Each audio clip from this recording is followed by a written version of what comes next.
Hi, folks. Steve back with another episode of What's Up New London. I hope you can stick around. I've got just a couple of Thanksgiving Day business hour updates. We'll throw in a history segment. And with this episode, starting something new, something I'm going to call the Boomer segment. Something I hope will bring back some fond memories for my fellow baby boomers. That's all coming up next on What's Up New London. First off, just a couple of Thanksgiving Day business reminders. Miller's Market will be open on Thanksgiving Day from 7:30 to 3:30 for your last-minute shopping needs. And the New London Pizza House will be closed on Thanksgiving Day, but they'll reopen at 4 p.m. on Friday for all your takeout and dine-in pleasures. Up next, we'll take a look back at some history. For this look back at history, we're going to take a look at our neighbors to the south in Ruggles Township, a township whose history is quite intertwined with that of New London. Ruggles Township was so called after Judge Almond Ruggles, the surveyor of the Firelands. In 1815, 8 years before the first settlement in the township, Judge Ruggles owned 582 acres, Barlow Sturgis 120 acres. Ruggles belonged to Huron County until the creation of Ashland County in 1846, to which county it has since been attached. The central portions of the township are level, the eastern and southern slightly undulating, the western and northern considerably broken and uneven. It was originally a dense forest, of which beech constituted the greater part, though the maple, elm, basswood, hickory, whitewood, and ash were by no means wanting, while the higher lands abounded with the finest of oaks. Along the streams grew the black walnut, butternut, and sycamore.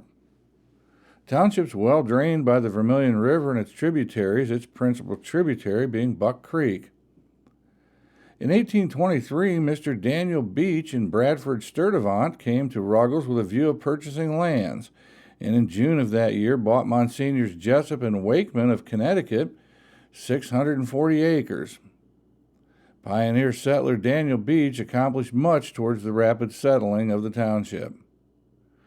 Benjamin D. Green was the first blacksmith who settled in Ruggles. He gave up blacksmithing for the carpenter's trade. He was a prominent man in the community, held several important offices, and was a major in the militia. The first birth in the township was that of Wakeman J. Beach, son of Daniel Beach, born January 11th of 1825. First marriage didn't take place until the year 1832, when, on the 18th day of June, Mr. James Pogue, widower, was united in marriage to Miss Laura C. Smith, the ceremony being performed by Daniel Beach, Esquire. The first death occurred in 1826, in which year Mr. Cyrus Sanders, a single man, and a nephew of Mr. Sturtevant died of bilious fever. The first sawmill was built by Daniel Beach in 1824 on the Vermilion River. The mill was of great benefit to the early settlers. Mr. Beach also built a grist mill near the site of the sawmill in 1831 or 32. The first store in Ruggles was opened at Ruggles Corners about the year 1831. Prior to 1826, Ruggles was attached to New London for civil purposes, but it was detached and organized, the first election occurring January 2nd of 1826. There were just a dozen residents who participated in the first election. The only village that ever existed in the township was at Ruggles Corners upon the Worcester and Norwalk Road.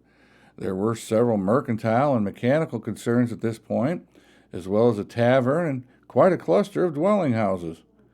The place was sustained by the tanning interest of the Norwalk Road, but when the railroad was established, it destroyed the wagoning business, and the little village soon dwindled away and eventually entirely disappeared. And there you have a little look at our neighbors to the south, Ruggles Township. Ruggles Corners, another little village that was quite something in its heyday, now long gone. Until next time, there's your look back at New London history.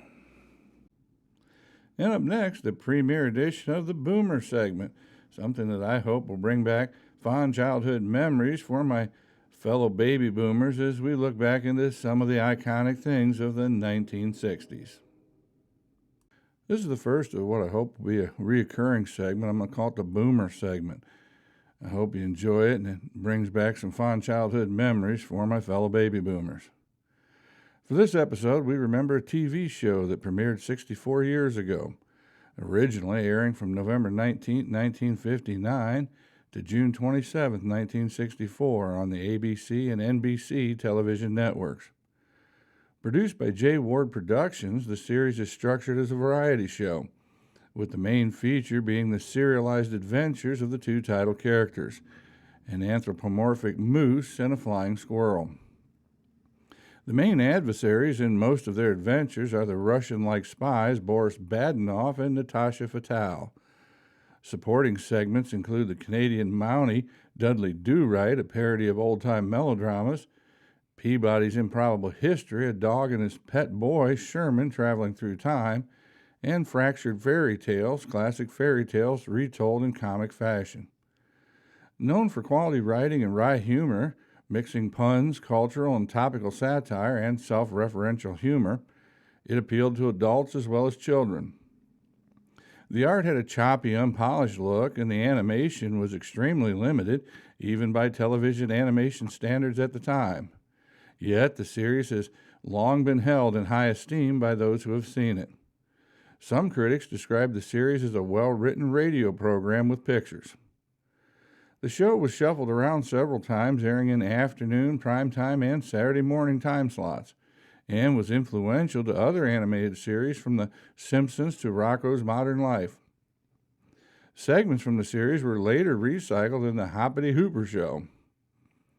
In 2013, the show was ranked as the 6th greatest TV cartoon of all time by TV Guide. Well, if you're a baby boomer, you should have figured out by now this was the Rocky and Bullwinkle Show, known as Rocky and His Friends during the first 2 seasons, and as the Bullwinkle Show for the last 3 seasons. I wouldn't mind going back to those days. Sherman set the Wayback Machine to 1964. Well, folks, that's it for this episode of What's Up New London. Let me know what you thought of the new Boomer segment. I hope you enjoyed it. And as always, if you have events or announcements you'd like to have me get out, be sure to let me know. And until next time, stay safe and God bless America.